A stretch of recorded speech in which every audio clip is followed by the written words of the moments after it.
Hi, this is Dave Borski. I've got Chris Quick on the Extension Cord Robotics podcast. How you doing, Chris? Good. How are you?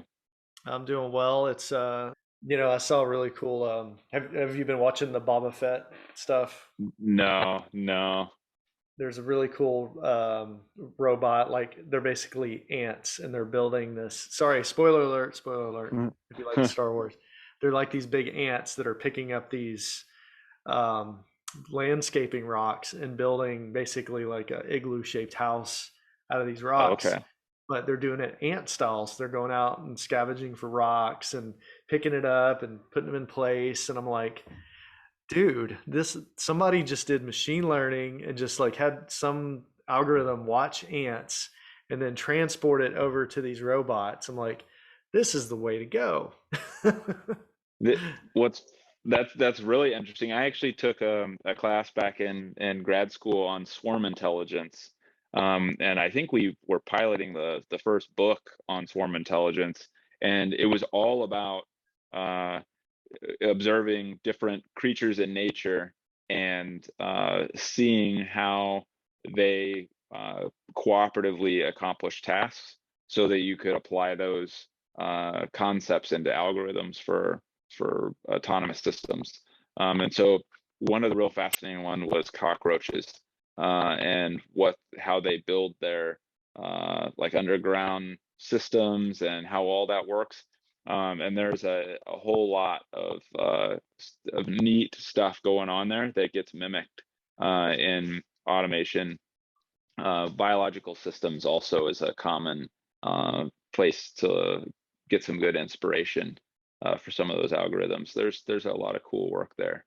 Uh, Yeah, saw Elon Musk announce that he's going to put a lot of weight behind building a robot that'll work in his Tesla factory up here in Austin. So maybe maybe we'll see little ants running around assembling um, wheels onto axles yeah, of it'll Tesla be cars. interesting to see what he comes up with. There's been a number of folks attempting that challenge for a while. It'll be real interesting to see what happens. I think GM was one of the first ones in the US. They partnered with NASA a little bit, um, and I think they called it Robonaut. Um, and there's some pretty cool stuff there. Um, Valkyrie, I think, was one of their units. Um, the downside was I think each one of those cost a couple $1 million, so they're a little pricey. Well, what has me excited is like these cobots, which are collaborative robots that can work right next to people and bump into them, and there's force detection and safety integrated with the robot, so or the cobot, so that you can have a cobot sitting right next to me, doing my work, typing out my report for my customer while I'm sitting here working. I mean, literally, you can have this a full-fledged robot dictate by typing on a keyboard, listening to what I'm saying, converting that to, the path for typing, and have this guy like completely just racing on the keyboard. Those kind of things are very exciting to me because they're getting very affordable. They're getting easier to program, and they're finding their way into like food manufacturing, e-commerce, packaging. We're actually doing some work together, me and you, on that. So I guess tell me what you see coming down the pipe in the world of cobots, and Yeah, and as we're doing discretionary tales, what are some things you're seeing that are going wrong that need to be corrected? uh, awesome.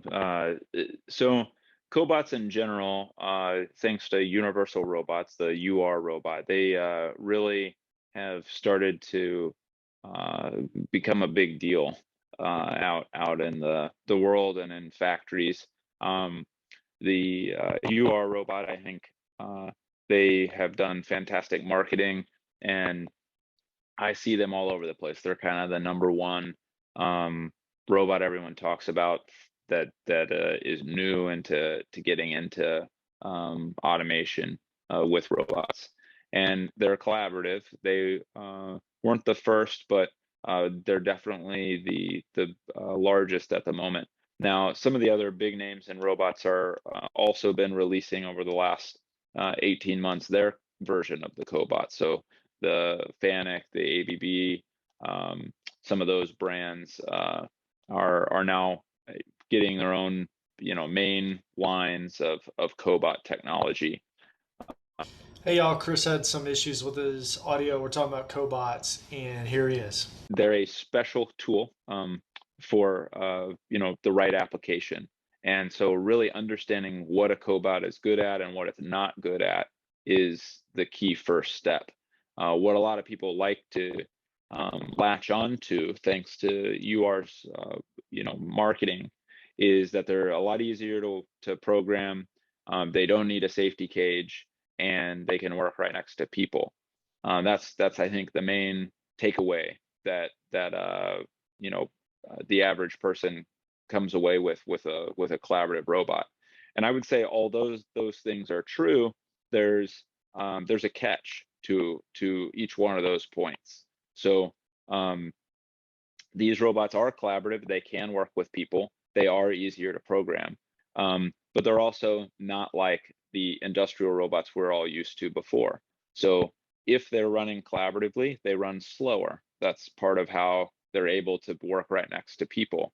So if you have to change your expectations on what's a reasonable throughput or rate with a collaborative robot compared to a non-collaborative robot.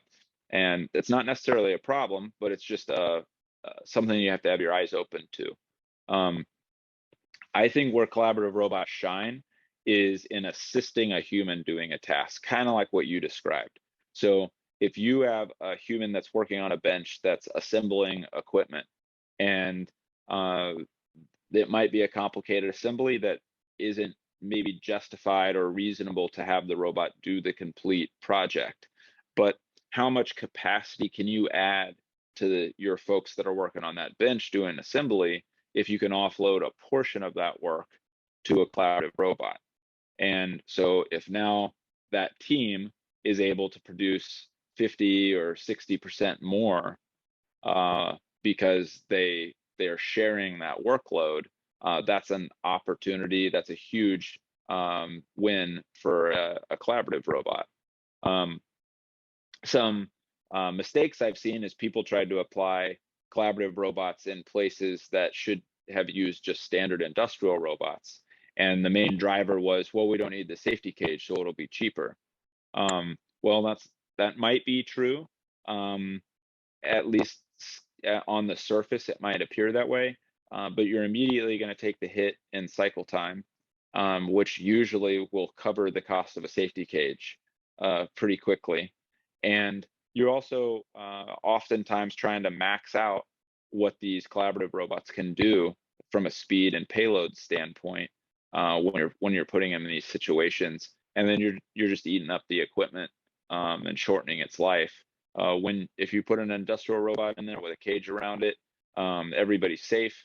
You've got a better investment that's producing more parts for you faster.